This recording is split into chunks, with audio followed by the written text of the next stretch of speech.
Welcome to star 9 news. Tirupati జిల్లా వాకడు మండలం మొలగనూరు గ్రామంలో గురువారం రాత్రి రోడ్ షో నిర్వహిస్తున్న గూడూరు ఎమ్మెల్యే అభ్యర్థి పాషం సునీల్ కుమార్ కు పలు సమస్యలతో ఘనంగా స్వాగతం పలికారు. దీనిపై స్పందించిన పాషం సునీల్ మాట్లాడుతూ తమ ప్రభుత్వం అధికారంలోకి వచ్చిన వెంటనే అన్ని సమస్యలు పరిష్కరించేందుకు కృషి చేస్తామన్నారు. అందులో ముందుగా త్రాగునీటి పథకం మంజూరు చేయడం జరుగుతుందని హామీ ఇచ్చారు. ఈ నెల 13న జరగనున్న సార్వత్రిక ఎన్నికల్లో తిరుపతి పార్లమెంటు బీజేపీ అభ్యర్థి వెలగపల్లి ప్రసాదరావును సైకిల్ గుర్తుకు ఓట్లు వేసి గెలిపించాలని పాషం సునీల్ కుమార్ కోరారు.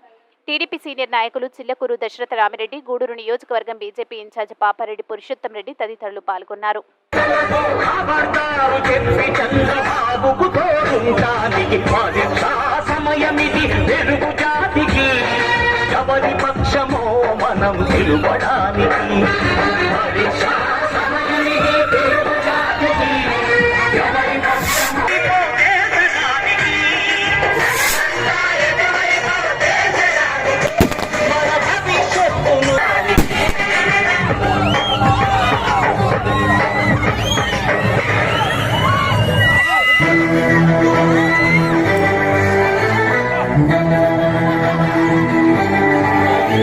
గుడి కోసం మేము తిరగం చూడలేదు, మీ దగ్గర కూడా వచ్చాము, మాకు ఆ సహాయం చేయండి.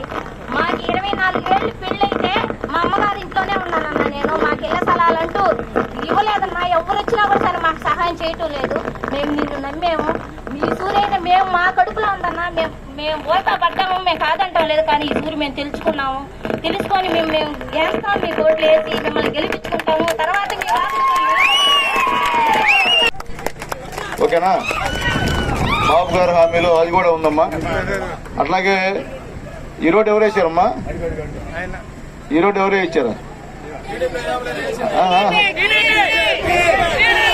అది చెప్పట్లేదు, ఎవరు వేసారన్నా?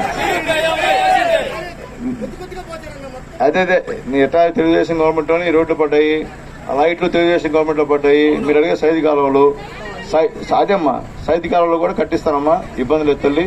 అయితే అమ్మా నీళ్లు దశ అని చెప్పాడమ్మా, నీళ్లు వాటర్ ప్లాంట్ శాంక్షన్ ఇక్కడ మీకు ఇబ్బంది. ఓకే, అయితే మీరు చేయాల్సిందంటమ్మా ఒక ఓటుతో ఎంత పనులు చేసుకోవచ్చు మీరు మా దగ్గర. అది పనిచేసే వాళ్ళ దగ్గర, మేము పనిచేసే వాళ్ళం కాబట్టి మేము ఎంత చెప్తున్నాం ఇక్కడ. కాబట్టి మీ ఓటు ఖచ్చితంగా సైకిల్ గుర్తుకు పడాలా, ఇంకో ఓటు కమలం గుర్తుకు పడాలా. ఏమ్మా, ఒక ఓటు సైకిల్కి, ఒక ఓటు కమలానికి.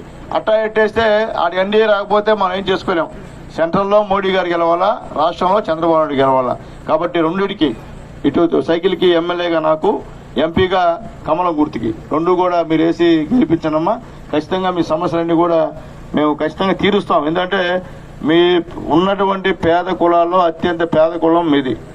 మీకు అబద్ధాలు చెప్తే పాపం, మీకు అబద్ధాలు చెప్పమ్మా. ఖచ్చితంగా మేము చేస్తాం.